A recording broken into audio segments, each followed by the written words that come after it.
Sadasivpet municipal chairman గా అపర్ణ పాటిల్ గురువారం బాధ్యతలు స్వీకరించారు. ముందుగా మున్సిపల్ కార్యాలయంలోని చైర్మన్ ఛాంబర్లో సర్వమత ప్రార్థన నిర్వహించిన అనంతరం మున్సిపల్ కమిషనర్, వైస్ చైర్మన్ మరియు కౌన్సిలర్ల ఆధ్వర్యంలో చైర్మన్ గా బాధ్యతలు స్వీకరించారు. బాధ్యతలు స్వీకరించిన చైర్మన్ కు శుభాకాంక్షలు తెలిపిన మున్సిపల్ కమిషనర్, వైస్ చైర్మన్ చింతగోపాల్, కౌన్సిలర్లు, ప్రజాప్రతినిధులు మరియు మున్సిపల్ అధికారులు. ఈ సందర్భంగా అపర్ణ పాటిల్ మాట్లాడుతూ మున్సిపాలిటీ సమస్యల పరిష్కారానికి కృషి చేస్తానని తెలిపారు.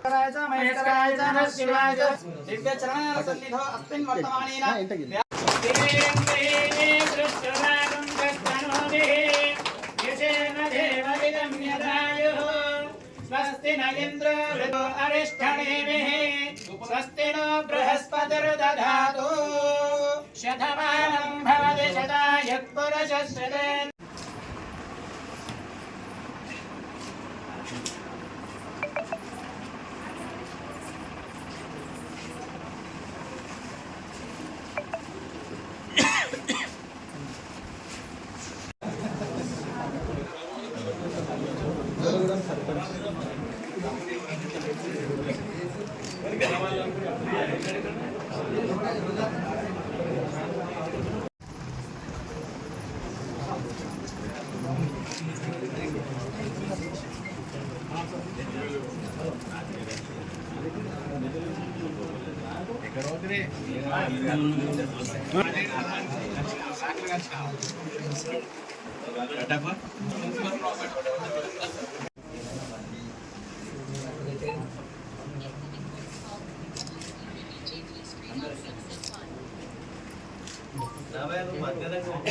మరిన్ని అప్డేట్స్ కోసం మా ఛానల్ని సబ్స్క్రైబ్ చేయండి.